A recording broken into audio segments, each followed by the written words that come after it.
बिस्मिल्लाहिर्रहमानिर्रहीम एंड अस्सलाम वालेकुम students, welcome back to my channel. आज हम लोग पढ़ने लगे हैं एक्सरसाइज 8.2 हम स्टार्ट करेंगे, but before starting this exercise we should know about the some terms. First is algebraic term. इन टर्म्स का हमें पता होना ज़रूरी है so that we can easily solve our questions.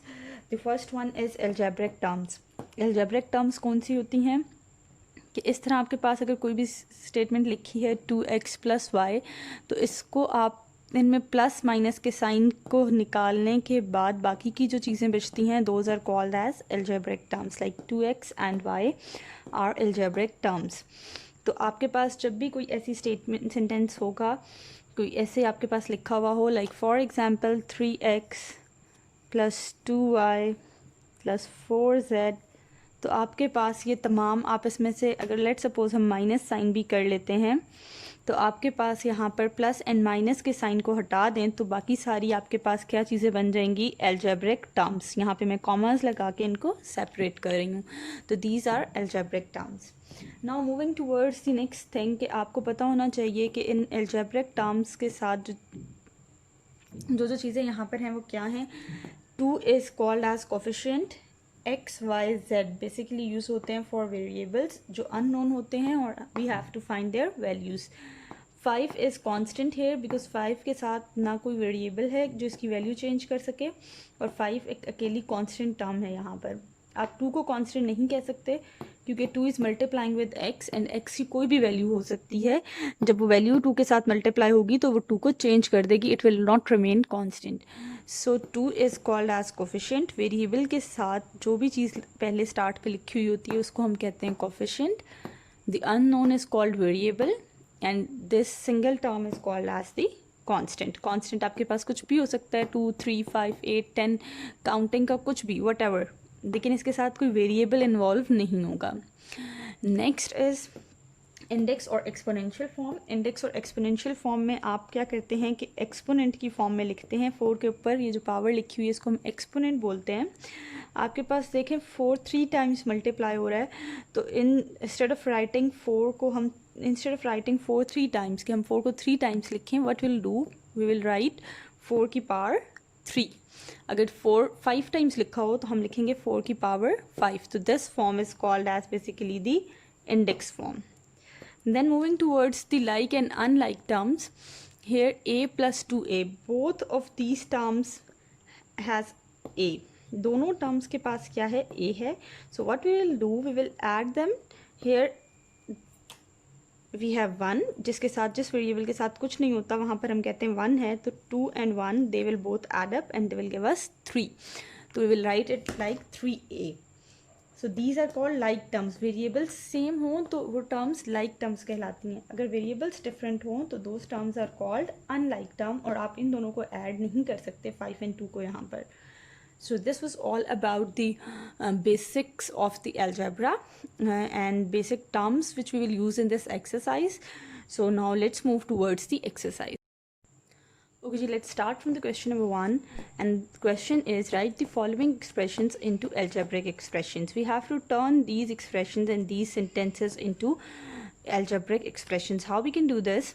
Simply convert the letters or convert the words into the mathematical symbols. You will write x in place of x, you will write the symbol of plus in place of plus, and then y. This was all about this question. And in this question you have to write p divided by q.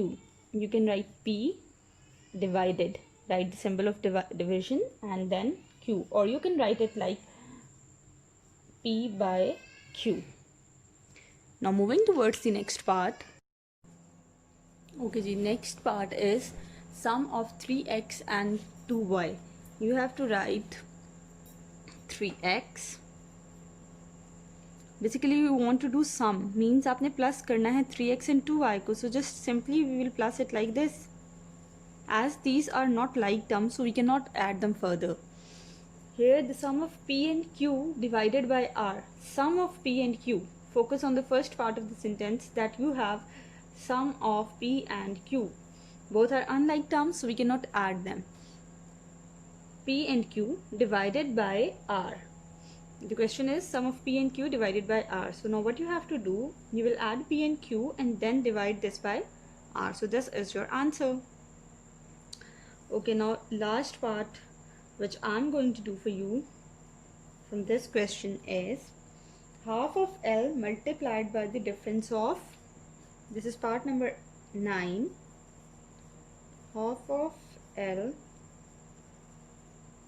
multiplied by the difference of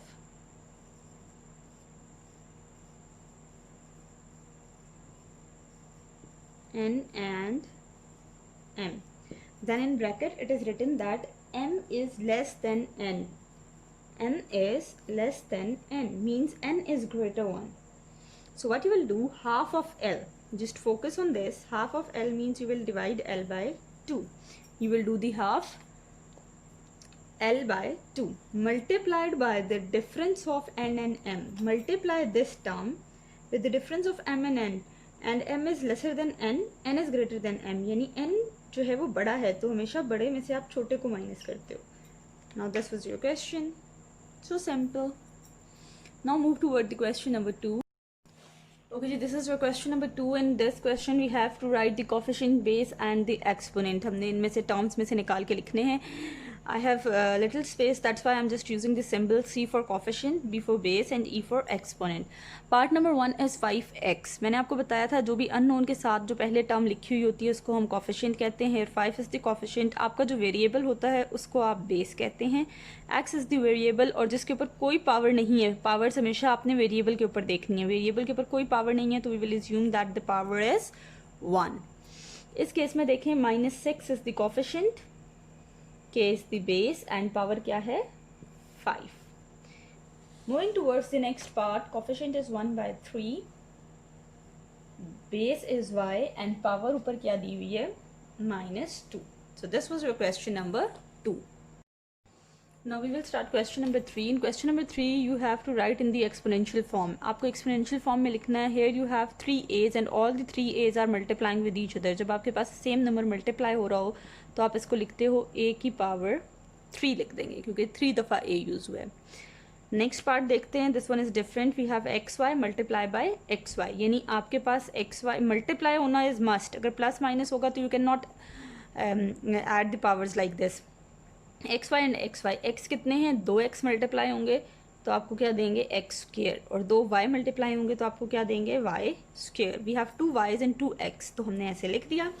hair in this case you have 3 terms ABC and ABC. You have 2 A's, 2 B's and 2 C's. So you will write A square, B square and C square. इन तीनों के दरमियान में आपस में कोई sign नहीं है तो automatically they are multiplying with each other. Now you will do the rest of the parts and we will start the next question, question number 4.